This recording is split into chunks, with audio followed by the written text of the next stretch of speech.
Apa kabar Bapak Ibu Saudara yang terkasih di dalam Tuhan? Kiranya Tuhan senantiasa memelihara dan menyertai kehidupan kita sekalian. Hari ini kita akan kembali lagi bersama-sama merenungkan firman Tuhan yang merupakan pedoman hidup kita, yang kali ini terambil dari Kitab Mazmur nomor 121. Alkitab seringkali menggambarkan kehidupan orang Kristen itu seperti sebuah ziarah menuju ke sorga. Di dalam surat Ibrani dikatakan bahwa kita adalah orang-orang pendatang, orang-orang asing yang sementara menanti-nantikan ataupun merindukan tanah air surgawi. Nah, di dalam kitab Mazmur 121 ini menceritakan bagaimana bangsa Yahudi pada waktu itu yang ingin berziarah ke Bait Allah yang terletak di atas gunung kota Yerusalem. Seperti biasanya, mereka selalu naik secara bergerombolan, dan ada satu pemimpin kor yang memandu mereka untuk menyanyikan puji-pujian kepada Tuhan. Jadi sembari mereka naik gunung menuju Bait Allah, mereka juga sambil menaikkan puji-pujian kepada Tuhan. Wah, begitu indahnya. Apa sih isi daripada puji-pujian itu?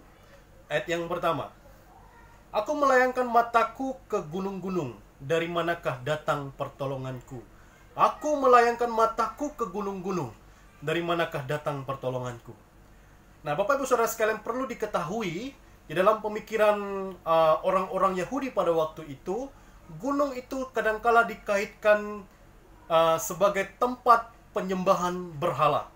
Kalau kita melihat di dalam kitab Ulangan pasal yang ke-12 ayat yang kedua, dikatakan bahwa mereka menyembah Allah mereka di atas gunung-gunung yang tinggi. Nah, mereka ini adalah orang-orang yang tidak percaya kepada Tuhan, penyembah-penyembah berhala. Saya pikir tidak hanya di zaman Perjanjian Lama, di dalam zaman kita sekarang pun sama.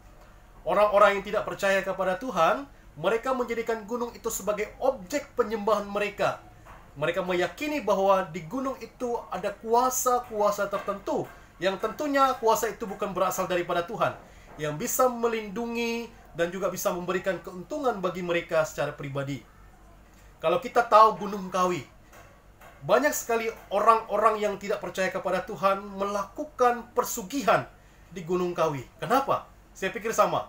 Karena mereka meyakini bahwa di Gunung Kawi itu ada kuasa-kuasa tertentu yang tentunya bukan berasal daripada Tuhan, yang mampu memberikan mereka perlindungan, juga mampu memberikan keuntungan bagi mereka secara pribadi.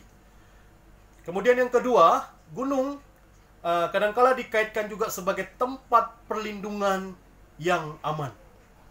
Kalau kita mengingat kisah Lot, bagaimana Allah ingin menghancurkan kota Sodom dan Gomora, Tuhan menurunkan hujan belerang kepada kota Sodom dan Gomora, lalu Tuhan memerintahkan Lot berserta keluarganya naik ke atas gunung untuk berlindung di sana. Hanya istri Lot yang tertinggal di sana, kalau kita ingat. Lalu kita ingat lagi kisahnya Daud. Pada waktu Daud dikejar-kejar oleh Saul, di mana Daud bersembunyi? Di atas gunung-gunung. Artinya, gunung juga bisa dikaitkan sebagai tempat perlindungan yang aman. Nah, waktu pemazmur mengatakan bahwa aku melayangkan mataku ke gunung-gunung, dari manakah datang pertolonganku? Pemazmur menyadari bahwa gunung-gunung itu adalah tempat-tempat perlindungan. Tetapi pemazmur kemudian dia menggerakkan imannya lagi, bahwa tempat perlindungan yang sesungguhnya, yang sejati, bukanlah kepada gunung-gunung itu, tapi tempat ataupun sumber dari pertolongan dia adalah dari Tuhan yang menciptakan langit dan bumi. Ayat yang kedua, pertolonganku ialah dari Tuhan yang menciptakan langit dan bumi. Nah, Bapak Ibu Saudara sekalian, pada waktu pemazmur dia naik ke gunung menuju ke Bait Allah, tentunya dia melihat banyak sekali gunung. Nah, waktu dia melihat gunung, konsep dia adalah gunung itu adalah tempat persembunyian ataupun tempat perlindungan yang aman. Tapi pemazmur sekali lagi dia mengangkat imannya, lalu dia berkata, tidak, tempat perlindunganku yang sebetulnya bukanlah terletak kepada gunung-gunung itu, tetapi terletak kepada Tuhan yang menjadi sumber pertolongan di dalam kehidupannya. Nah, Bapak Ibu Saudara sekalian, di dalam dua ayat ini kita bisa belajar bahwa kalau sadar atau tidak sadar, di dalam kehidupan kita, kita mempunyai gunung-gunung yang ada di dalam kehidupan kita. Nah, kadang-kala kalau kita dapat suatu masalah hidup yang berat, kadang-kala kita jadikan gunung-gunung itu sebagai sumber daripada kekuatan kita ataupun perlindungan kita. Kalau gunung-gunung itu kita relevansikan di zaman kita sekarang, barangkali gunung itu adalah barangkali bisa kekayaan kita, kekuatan kita, kepintaran kita, ataupun relasi kita dengan orang-orang yang berpengaruh. Kadangkala sadar atau tidak sadar, kita bersandar kepada gunung-gunung itu. Kita yakin gunung itu adalah tempat perlindungan kita. Tapi pemazmur, dia mengajak kepada kita, ayo, tempat perlindungan kita bukanlah terletak kepada gunung-gunung itu. Bukanlah terletak kepada kepintaran kita, kemampuan kita, kekayaan kita.